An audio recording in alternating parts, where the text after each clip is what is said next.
Hey up guys! So continuing the Venice Film Festival coverage, today's movie that I'm going to be discussing is the new pulsating thriller from writer-director Paul Schrader called The Card Counter, which tells the story of a former serviceman called William Tell who spent 8.5 years in a military prison where he learned how to count cards.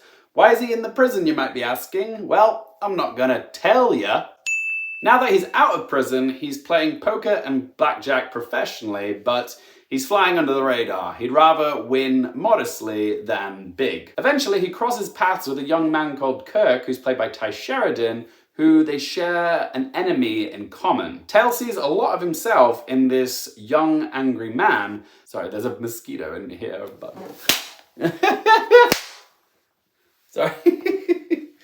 Sorry, don't know if you all just saw that. There's a bug in here. Buzzing around my studio. How dare he? Let's try that again. Tell sees a lot of himself in this young, angry man, so he tries to correct the sins of his past by taking Kirk under his wing and teaching him how to deal with his neglectful mother, his anger, and his thirst for vengeance. In similar vein to Paul Schrader's previous film, First Reformed, this is another moody thriller about a troubled man seeking redemption. Which I guess is why I wasn't blown away by The Card Counter. It's more of the same from Paul Schrader, just not as fresh or as compelling as First Reformed was. But let's talk positives first. I will say Oscar Isaac is magnetic to watch as William Tell. Oscar Isaac's always been a performer of great subtext, which is a quality that works really well for a part where you're playing a card counter, because it's all about like reading people. He delivers a stoically calculated performance as Tell, which I really enjoyed. I also have to praise the technical side of Schrader's direction. His use of lighting is exquisite. There were several occasions watching this film where I was bewitched by the lighting. And the other major positive is the avant-garde camera work used in flashback sequences, which reveal the nature of Tell's former life. Schrader uses these concaved lenses in this long tracking shot, which I don't think I've ever really seen done before in a feature film before. It's more something I'd associate with VR technology, virtual reality. But it completely works in the context of this harrowing scene.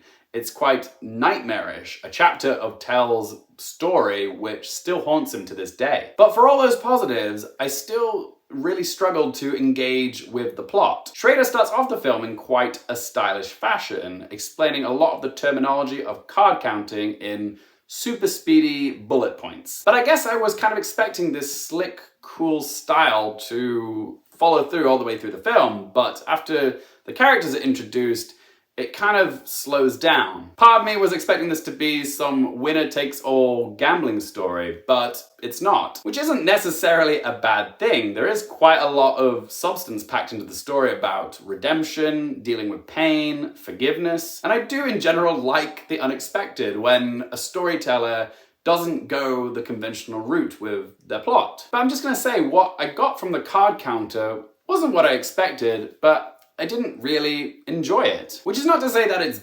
boring or bad, I just personally didn't find it all that interesting, and that's just me. I know this film has its fans. Ben Rolfe from the DC TV, he loved it, but I just couldn't get into it. This just wasn't to my taste. The supporting characters as well, I thought were lacking. I'll say it is nice to see Tiffany HAddish take a less comedic role and something more serious, and she is quite charming as Lalinda, but she has zero chemistry with Oscar Isaac. I didn't buy the whole flirty, but let's keep it professional dynamic. I just didn't. Sheridan as Kirk, he's not bad, he's just a bit one note. And Willem Dafoe is criminally underutilized as John Gordo. When you've got Willem Dafoe, you don't waste Willem Dafoe. That is the unspoken rule of cinema. Again, it's not a bad performance from Dafoe, he's just underwritten. And it all builds to a climax which I thought was kind of a letdown. We're teased quite early on that in a card game, a player can what's known as tilt, which is when a player can become emotionally or mentally overwhelmed and they start playing the game overly aggressively. Tell even says that the same concept can be applied to interrogation, where you apply more force, but you're netting less results. So we're waiting and waiting for Tell to hit his tilting point, but does it ever come?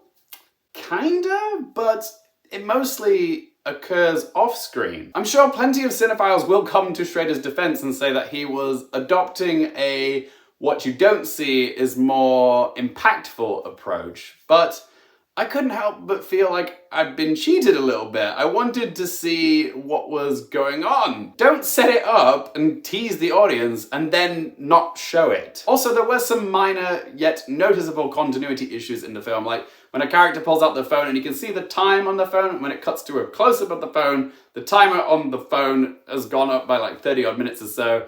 And also, when you're watching them playing poker, the positions of characters' arms like move around and like that stuff, it's such minutiae, trivial stuff. I can forgive stuff like that. It's just, I noticed it and it bothered me.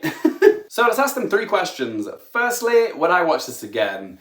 Sad to say, probably not. As much as I enjoyed Oscar Isaac, even he's not enough to justify giving this multiple watches, so no. Question 2, do I recommend it for you guys?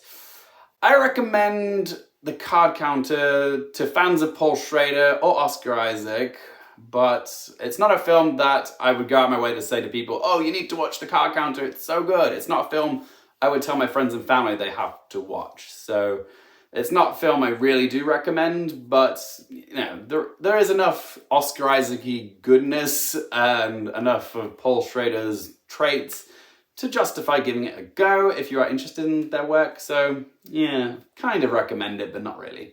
And third and final question, what score do I give it out of 10? The Card Counter does have some good qualities, but truth be told, I'm not going to remember it in a week's time. So I'm going to give The Card Counter a score of 4.5 out of 10. It's not a bad film, it's just not a highlight of Paul Schrader's career. But as always, guys, it's just one bloke's opinion. I would love to hear your thoughts on The Card Counter. Are you excited for this film? Will you be seeing it? If you have seen it, what did you make of it? Let your voice be heard in that comment section down below. If you enjoyed this video, help support my channel by hitting that thumbs up button. If you want more movie, TV, and Oscars related content, don't forget to click subscribe, and if you want to follow me on any of my socials, all those links in that video description down below. And as always, thank you guys so much for watching. For more things related to movies, TV, and popcorn culture, I'm Luke Carefield, and I'll see you next time.